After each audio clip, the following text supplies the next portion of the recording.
Hi everyone, I'm Lauren, the creator of the APAHM project, and today we are joined with one of my best friends, Nirali Patel Zalawadia, to talk about Master of None Season 1. Thanks for being here, Nirali. Anytime. It's weird having that name said out I loud. know. We interviewed Nirali, or we talked with Nirali in 2021. We talked about Bride and Prejudice, and now you're married. So that works I out. took a year off and now I'm back for an Yes. interview. Yes. I feel like, oh wow, now that I said that, I feel like now I could go back and watch the movie and be like, oh, I like got to witness some of those like events and customs and stuff from your wedding. So Yeah, because it's you like see some of this and although the clothes are probably like really outdated, but like seeing that like in person versus like in on a TV screen, it's different. yes. And it's also very long days. But it was a very fun, beautiful wedding. But today we're talking about Master of None, which is a show I've never seen before. But Nirali agreed to talk about with me. And you have seen it before. Mhm. Um, so what was it like watching it like the second time, or I don't know how many times you've seen it, but like versus like the first time you watched it, like did it resonate differently, like as you've gotten older or anything like that? Or I think it has. And this was my actually my second time watching it. And I had actually forgotten like how deep some of the themes were, Mhm. especially in episodes like 2 and 3, I think. And uh, I forgot like how some of like the comedy, how the balance of comedy and like some of that like deep and meaningful themes, like kind of play out.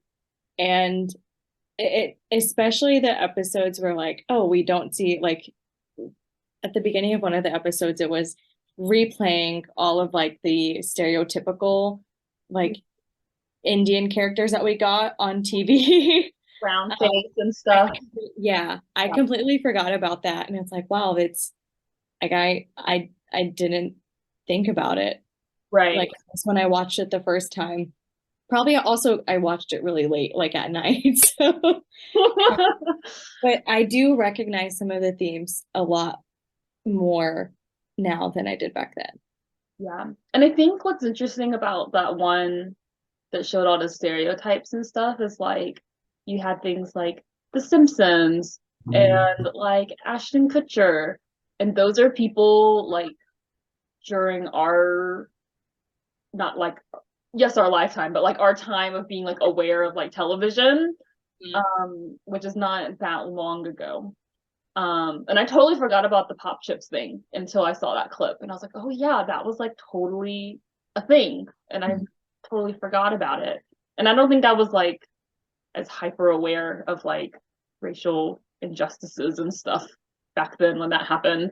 Um, but yeah, I mean, all of that is still really recent. Do you feel like South Asians, like I remember Dev saying something in that same episode with his friend about how like we're not at like two Indians status, and he's like the black people like just got to two black people status, and like, but do you feel like when people talk about Asian representation getting better, do you feel like a lot of the times they're like excluding South Asian when they have that narrative? Or do you I I'm sorry, go ahead. Oh no, well, yeah, like do you feel like they're thinking about South Asians also, or do you think they're mostly thinking about like it's getting better for Asian, but they really mean like mostly East Asians? I I have a little like mixed feelings about this. Like, I think they mean like collectively, like there's always a token like Yeah. East Asian guy, and there's always a token like Indian guy, but there's never like two of each. Like, Yeah. there's always one of Yeah. each. Um, and with With South Asian representation, you got like Never Have I Ever and things like that. But I think we're starting to see more and more of it now Yeah. than before. There's more like South Asian like culture being mixed in with like Hollywood. Like people are starting to wear like South Asian Hmm. designers like on the red carpet and things like that, which is something so cool. Like, and I had never seen or witnessed before, Yeah. which is amazing. But we are just scratching the surface, I think, of being Right. two Indian, a two South Asian, or like a two East Asian thing. Like in terms of like, I think that's in the episode, it was like a Friends-esque TV Mhm. show, like three guys or something. I don't remember. Best buddies, three. Yeah, three Oh. buddies. I don't see that with like coming from a showrunner like whatever network that was at. It's Right. more of like someone in the behind the scenes probably was like what we see now. And again, I don't know all the facts, but like more than likely we aren't at that stage of like a Friends-esque show with Mhm. two of Yeah. each or Yeah. I do like that Master of None had like one of each ethnicity kind of like represented.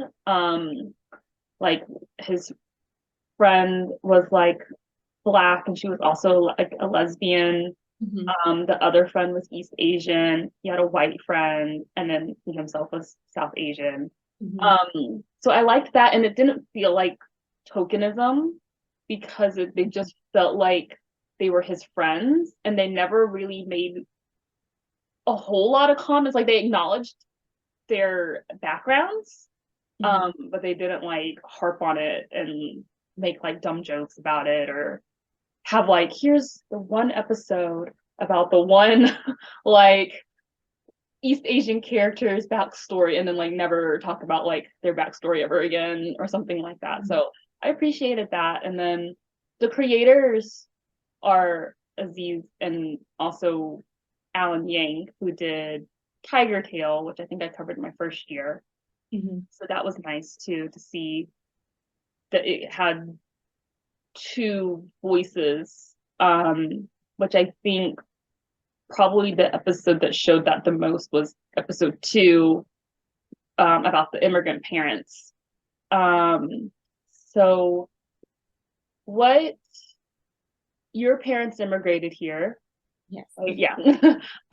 So what um like did the episode make you want to ask your parents more about like their immigrant story, or are you already like really familiar with their immigrant story? I am um I am familiar with their immigrant story. There are things that I didn't learn until I was older, maybe, or like didn't pay attention to until I was older.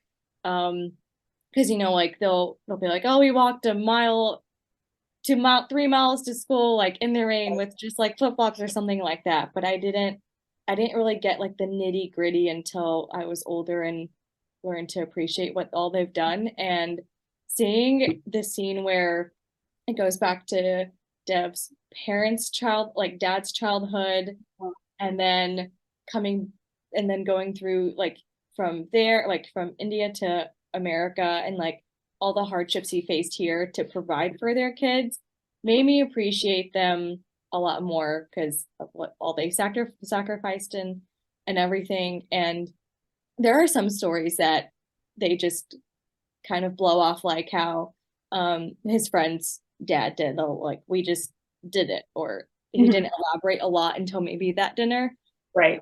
when they were together.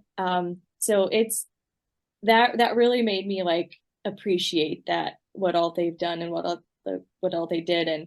And looking back, and like my mom suggesting like wear certain clothes or like do this activity or that, because it's Mhm. probably something like she's always wanted to do Yeah. as a kid. And it makes me just appreciate them a lot more. Yeah. I definitely get that, like the scene where he buys like younger Dev like a guitar, Yeah. And that hurt me so bad because I was like, he wanted a guitar, and so he bought one for his son, and his son just wants to play these video games. But like my mom used to always talk about how she had like only two dresses or like only one dress, and she would wear it like 3 times a week or something. And like when I was growing up, it was always like my mom always wanted to take me and my sister shopping, and she would always come home and be like, look what I bought you guys, and like try it on, try it on. So it's kind of the same thing. Like they want to give their kids what they couldn't have. And I think also kind of a stereotype with older Asians, is that they really kind of like keep to themselves or really private, I think. My parents are pretty private about like, they don't reveal everything. Like they're not going to reveal all the hardships they went through, like to immigrate here. And I think it's really cool that in that episode, we like saw it in flashbacks instead of them like opening up and telling that story, because I feel like that would have been not as common. Like I don't know, every time like we asked like my grandma, for instance, like to tell us more about when she came here, she like doesn't want to, because she's like, it was kind of sad, like I don't want to relive some of those moments. So they just like to, they don't like to share it all. So it's kind of nice that they showed it through like a flashback instead.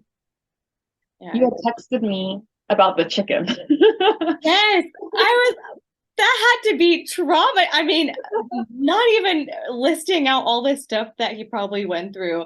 That was the most horrifying was the scene where he did that, and then minutes or seconds later just slid that plate into front of him, and it's like, well, I gotta eat it now, like what else is there? Like Poor that chicken. was so heartbreaking. It's sad because like probably back then they weren't allowed to have like pets. Like I don't know, I think that he was from Taiwan, so like um they probably, if it was like how my parents grew up, like or my grandparents grew up, it's like you could only have like so many people like in your home. So but yeah, I did ask. So for backstory, Nirali told me about the chicken, and I said that my family also had to go out and pick the chicken, at least for my grandma to deal with. And she asked me if it ever got any easier. So I actually had dinner with my uncle and my mom and my grandma the other night, and I asked them about it. Yeah. And they were like, well, we never were the ones who had to like actually like do anything with the chicken. So like they caught the chicken, and then they would bring it to my grandma, and she would like prepare the chicken. But sometimes they said that like my grandma's parents or in-laws would tell her to go out and get the chicken for dinner, and so my grandma would have to go out and get it, and they said that she did not like doing it because she would have to go and do it and do like the whole process on top of like cooking it. So but they told me it's not a very slow death for the chicken. So yeah, that's the That story. makes me feel a lot better. I was so concerned. I was like, are your parents traumatized by that? I need to know. But I thought it was interesting that Dev was an actor, because I know, so Aziz, I know him as being a comedian, and I know him from the show. I don't know if I know him from other acting things. He was in Parks and Rec. Oh, that's right. Okay. Um, but I liked that like he was like, I'm an actor and I got this really big role. And throughout the whole season, we see him go to work and talk about his role in that movie. And then at the premiere, they find out that he's been completely cut from the movie. So like he was saying, it's like not uncommon for people to get cut from things. But I also feel like I totally agree with like him and his friends. Like they should have at least told him that he was gonna be cut, especially before he like went to the event and like told everybody about it. But I don't know, I just thought it was an interesting thing they included, like of all the characters they cut like him, who's a person of color. I guess they cut the other guy too, who was sitting with him at the fountain. But I don't know where I was going with that point. Well, it was such like it seemed like such an important scene that they were filming when they were like pouring it into like the whatever it was into the Erlenmeyer flask, and then it Mhm. like blew up and like the sickening, it's Yeah, spreading. coming. I feel like that is such like a point in the Yeah, film of the sickening of yeah, how it spreads. Like, why wouldn't you keep it in? right. And when the part where he like sacrifices himself for Colin Salmon, yeah, Yeah. and I'm just like, why would you cut that part out too? So, what I thought was also interesting too was that Dev's white girlfriend Rachel, although had a couple drinks, is what they were kind of insinuating, but like she was not afraid to stand up and say like this is wrong, whereas Dev was like no no no like it's okay, and I feel like so often we're taught to like not ruffle feathers or like to not make other people upset even though we feel upset. Mhm. um so I don't know, do you want to like talk about that at all or elaborate on? Yeah, I felt that way many a times, like and I've gotten a little bit like at restaurants a little bit better, like sending something back that Oh, yeah. wasn't right. Mhm. Like even minuscule things like that, I'll just like it's okay, it's okay. We'll just let it go. Mhm. Um, and then even with like bigger things, it's like, oh, like don't ruffle feathers. Like my parents are like really big on like not ruffling any type of feathers whatsoever. Yeah. So growing up it was always like, oh, like always in one ear out the other, and you just don't think about it, and like always being like choosing your actions um and not just so you don't ruffle any feathers. So Yeah. I feel like that has been embedded in me so much that when I start thinking about ruffling feathers, I have to stop and be like, whoa, who is she? Yeah. Yes. I always joke that my little inside out like control panel is run by the anger one. Um like first and foremost, like my first emotion is always like ah, but Yeah. then I kind of like have to repress it like you were kind of saying like choose your battles and stuff. Mhm. Um I think it's been so ingrained in me to put others' feelings and emotions before my own that Mhm. it's made me really bad. Now that I work in like middle management, it made me really bad at confrontation. Like even just like the smallest amount of confrontation, like having to go tell someone like, oh, you didn't do this right, or like, could you do this? It was like really hard for me because it's so ingrained in me to not, because normally I would just be like, well, I'll just go fix it myself and just not tell anybody.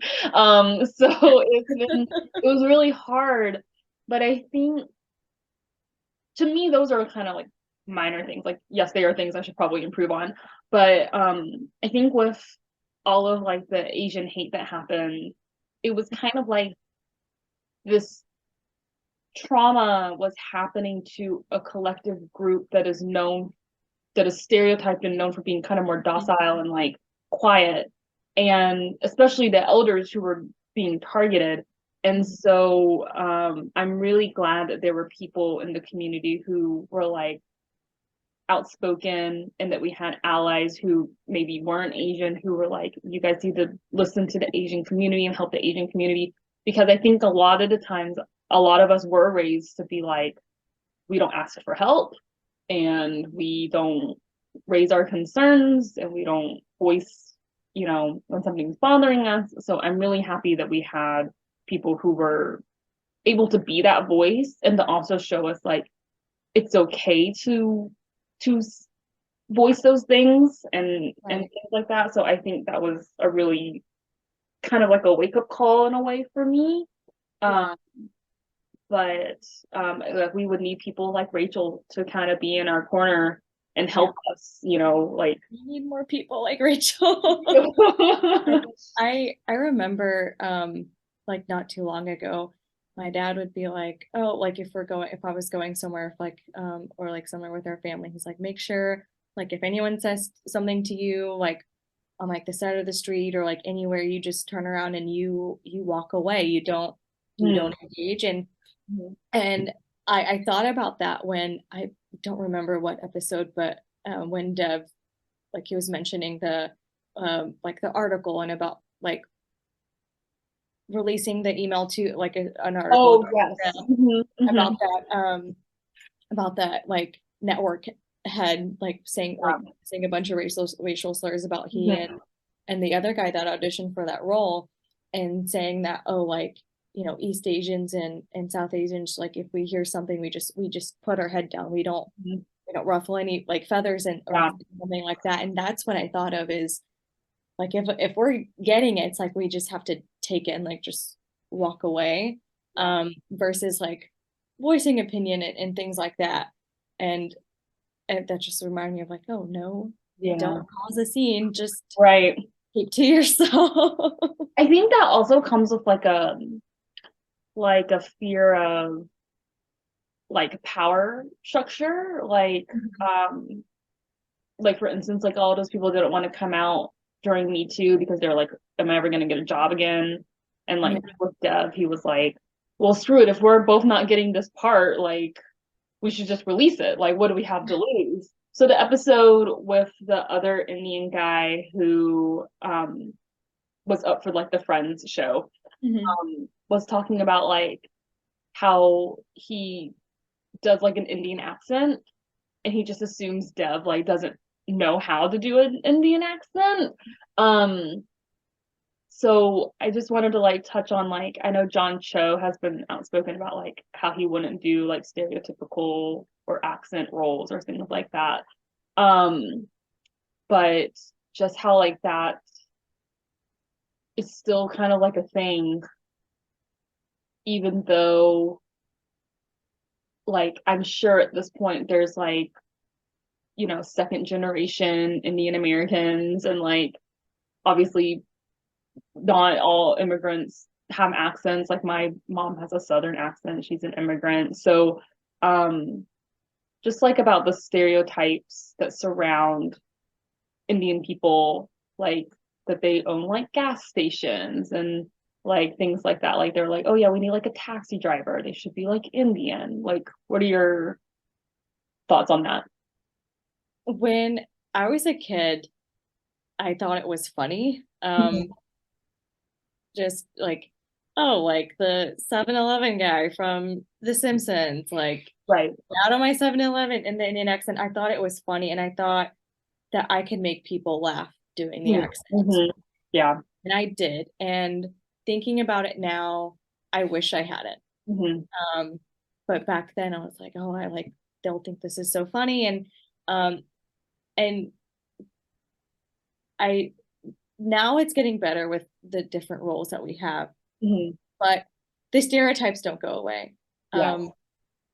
My parents being business owners, Mm-hmm. especially in the hospitality industry. Mm-hmm. Like I know people that own subways and stuff, so it's like we can't escape the stereotype if that's our livelihood. But I wish it wasn't as highlighted. Yeah. Um, I know like a lot of Indian comics are like making that the butt of their jokes. I mean, like Hassan Minaj did like, oh, my wife's a Patel, part of the Patel cartel. Like Mm-hmm. that's funny, and it comes from a good heart. It comes from a good place. Yeah. But back then, when like people are doing brown face, like the Ashton Kutcher Yeah. scene, and that scene where they had like the guy with the robot, they're like, it's a Yeah. real robot, but a fake Indian guy, Uh-huh. because it was just a white guy with tan like brown makeup. Yeah. Uh, it's I wish it was better, and I wish I didn't partake in that like Yeah. humor back. I actually I feel like somebody else had told me like a similar story. Like they made fun of themselves at the expense of humoring others. Or maybe I read it on Subtle Asian Traits or something. But it is, I think, something that a lot of us did as kids because when we got people to laugh, we thought we were being like accepted. Mhm. But in actuality, those kids were laughing at us because we were othered. But when you're a kid who's different, like you're just like, oh, I made these people laugh, you know? So I think that's something that a lot of us probably went through. And then I did work, I don't know if I should say this. I had a director who I will leave unnamed, but and what show it was unnamed. But there was a role for a hotel front desk person. Mm-hmm. And on this particular show, it wasn't super diverse beyond black and white. And this director was really pushing hard. They wanted the front desk person to be Indian. And it's not that they wanted them to have an accent or anything, but it was that they just kept saying like, oh, I would like to see some tapes of like Indian actors for this role. Mm-hmm. And it was like one line or something. And my boss, who is ranked higher than a director, could not find anyone. Like we tried, we read people, and we were like, yeah, none of them were like convincing actors. Mm-hmm. And somebody asked like, why does the director want someone who's Indian? And my boss was like, I'm sure that they had some experience someday at a hotel and it just stuck in their mind. And I think it was definitely rooted in that kind of stereotype. So I'm really glad we didn't cast an Indian person because anybody could be working at a hotel clerk desk. But it was just interesting. That was the first time I had like a director push for like a different ethnic group. That's odd. Yeah, it was really strange. I also liked that the show wasn't just about like this guy's Indian and this is the Indian experience and he's an Indian guy living in New York. It was very like this guy happens to be Indian and he has these Indian experiences, but he also experiences like dating and like things with his friends and going out and just very well rounded. And I think that's a really good reflection. And I don't know if they said this in one episode or this episode made me like think of this, but the writer's room was probably very diverse. I'm thinking I didn't look it up. But I did work with a writer once who was like, I have to be the voice for women. I have to be the voice for LGBTQ, and I have to be the voice for the minority group that she was a part of, her ethnic background. And so she was just one voice covering all three of those like groups, subgroups. His one friend, I think that she has to be like the black friend and the gay friend or something, maybe think of it. But what do you think about like did you feel like there were diverse voices and they made a comment like, is Mindy Kaling real? Do you feel like I feel like personally when I was looking up like South Asian projects to include, a lot of them were linked to Mindy Kaling, like, which is great because she's putting out the content that she wants to see. And like it's awesome that she like her shows like Sex Life of College Girls isn't necessarily about like this one Indian girl, like never how it ever is. But do you feel like maybe I'm just not privy to like other creators and voices? But do you feel like there needs to be more than just Mindy Kaling, like, or like Priyanka Chopra? Like, I feel like most people like myself who's not as in touch can only name like 10 or something. Yeah, I think there needs to be more. As much Mindy Kaling has done, she has received a lot of backlash for like writing characters that are similar to herself. Mm-hmm. Like the I like sex life of college girls, like that isn't just like it's not an ever have I ever story, but it just insinuates the Indian girl in the show in college is sex obsessed or like boy, not sex obsessed, but like boy crazy. Yeah. Same as um same as her role in like The Office. Hmm. Um, Kelly Kapoor, boy crazy. Mhm. And it definitely had like hints of like her, and then like the Mindy Project, Mhm. where that she starred in, and then Never Have I Ever, Davy being boy obsessed. But that's Mhm. like, I mean, I can see that being any girl. I just feel like a lot more voices need to be heard. Yeah. And that also comes with, we need more writers. We need Mhm. more people in the industry that have various backgrounds. I know they're both Mindy Kaling and Aziz Ansari, they're both like South Indian, Mhm. and maybe like different voices from like other parts of India, like telling those Asian American stories Mhm. is like a lot, but it's much needed. And like with Mindy Kaling's platform, I guess maybe she can like corral more people to join her, or like Yeah. now she has like Kaling International, her own company, Oh, cool. including more diverse voices that people want to hear. And sometimes like I don't know what goes on behind the scenes. I Mhm. hear like what people like I hear and read what other people are saying. And it's like, do they know like exactly how many like writers that actually represent us Right. are actually out there? Because I don't, and I can't make claims like that. Right. So like overall, I think I love what she does, but I think there needs to be more than just her, Yeah. and Priyanka Chopra Jonas. Who's been in a lot of things just recently. Like I feel like she's Yeah, she's in everywhere. Citadel, which I haven't started Mhm. watching that yet, Yeah. but that's on my And then list. Lovers again. Yeah, with the hot guy from Outlander. Yeah. Oh, okay. We had to schedule. Nirali and I have to go see like 3 movies together. We need to watch the Simu one too. I don't know if that one ever came out to theaters. Oh, Um, the one with Philippa Sue. mhm. I don't know if I'm saying her name right. Yeah, I think that's right. Do you think, I know like Priyanka, I think was like in Bollywood movies, like, and then transitioned over. Like, what makes you think that others aren't kind of like doing that as well? Like, it's just such a huge industry out there. Do you think it's because they maybe like job security, like they know they're probably going to get jobs there versus here, probably That's different a, kinds of roles? that's a good question. I'm not super familiar with what a lot of Bollywood actors got going on, Mhm. but I think part of it has to do with like it's a niche, like they're Hmm. really good at it. But also there have been roles, although like not reoccurring, because Priyanka Chopra has made a point to be in like a lot of things in Hollywood, or Mhm. like try to at least try to break out here, and is like succeeding.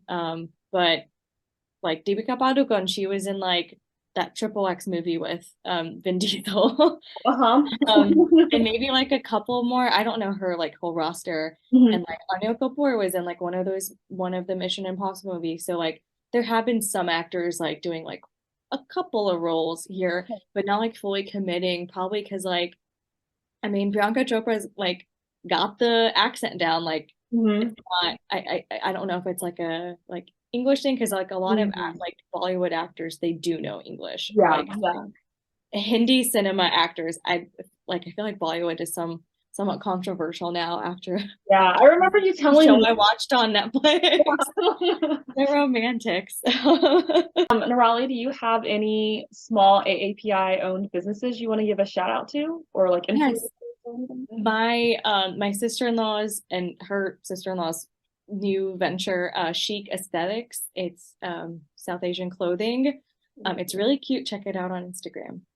Okay, great. Well, thank you, Nirali, for joining me. This was a great, just like fun conversation. Always good talking to you. Don't forget to like today's Instagram post. Every like is $1 matched to Peak and Asian Pacific Fund throughout the month of May. All right. Well, Everyone thank go like yeah.